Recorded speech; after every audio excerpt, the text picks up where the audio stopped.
قرآن ہمارے سامنے ایک نہایت خوشنما مجلد کتاب کی صورت میں موجود ہے۔ مدرسہ کھلا ہوا ہے، استاد پڑھانے کے لیے موجود ہے، اور ہمارا کام صرف یہ ہے کہ نوالا بنا کر منہ میں لے جائیں اور حلق سے اتار دیں، لیکن وہ بھی صحیح معنوں میں جس طرح اتارنا چاہیے اس طرح نہیں اترتا۔ قرآن کریم کی قدر صحابہ کرام سے پوچھیے، جنہوں نے ایک ایک چھوٹی چھوٹی آیت کی خاطر ماریں کھائیں، کفار کے ظلم و ستم برداشت کیے، اور کس کس طرح اس قرآن کریم کا علم حاصل کیا۔ صحیح بخاری میں ایک واقعہ آتا ہے، ایک صحابی جو نبی کریم صلی اللہ علیہ وسلم کے عہد مبارک میں چھوٹے بچے تھے اور مدینہ طیبہ سے بہت فاصلے پر ایک بستی میں رہتے تھے۔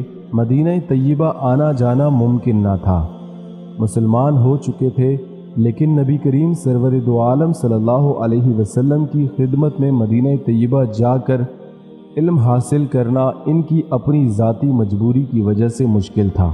وہ خود اپنا واقعہ بیان کرتے ہیں کہ میں یہ کرتا تھا کہ روزانہ اس سڑک پر چلا جاتا جہاں سے مدینہ طیبہ کے قافلے آیا کرتے تھے۔ جو کوئی قافلہ آتا تو ان سے پوچھتا کہ بھائی، اگر آپ لوگ مدینہ طیبہ سے آ رہے ہیں تو کیا آپ لوگوں میں سے کسی کو قرآن کریم کی کوئی آیت یاد ہے؟ اگر کسی کو قرآن کی کوئی آیت یاد ہو تو مجھے سکھا دیجیے۔ قافلے میں کسی کو ایک آیت یاد ہوتی، کسی کو 2 آیتیں یاد ہوتیں اور کسی کو 3 آیتیں یاد ہوتیں۔ اس طرح ان قافلے والوں سے سن سن کر اور ان کے پاس جا جا کر میں نے ایک ایک 2 آیتیں حاصل کیں، اور الحمدللہ اس طرح میرے پاس قرآن کریم کا ایک بڑا ذخیرہ محفوظ ہو گیا۔ دوستو، ان سے اس قرآن کی قدر پوچھیے جن کو ایک ایک آیت حاصل کرنے کے لیے قافلے والوں کی منت سماجت کرنی پڑتی رہی، لیکن ہمارے پاس پورا قرآن تیار شکل میں موجود ہے۔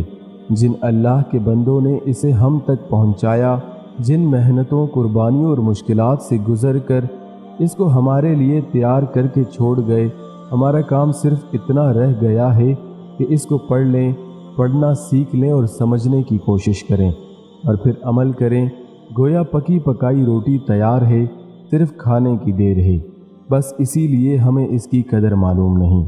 دوستو، قرآن میں دنیا اور آخرت کی تمام بھلائیاں موجود ہیں، اس میں زندگی گزارنے کے طریقے موجود ہیں، اور اس دنیا کے ہر مسئلے کا حل بھی موجود ہے۔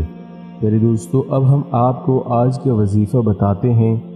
آپ نے اس وظیفے کو کچھ اس طرح سے کرنا ہے کہ قرآن پاک میں موجود 23ویں پارے کے اندر سورہ یاسین کو لینا ہے۔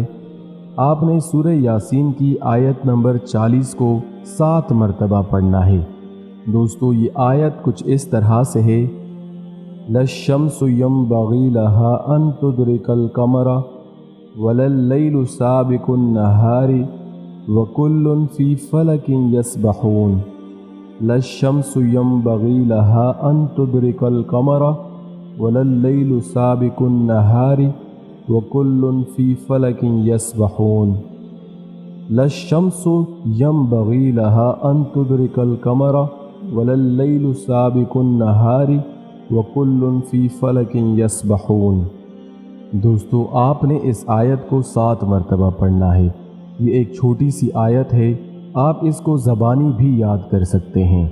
جب بھی آپ کا ایگزام قریب ہو، جب بھی آپ کا امتحان نزدیک ہو، تو آپ نے امتحان دینے سے پہلے اس آیت کو 7 مرتبہ پڑھنا ہے، اور اس آیت کو پڑھنے سے پہلے اور آخر میں آپ نے 1 مرتبہ یا 3 مرتبہ یا پھر 5 مرتبہ درود شریف پڑھنا ہے۔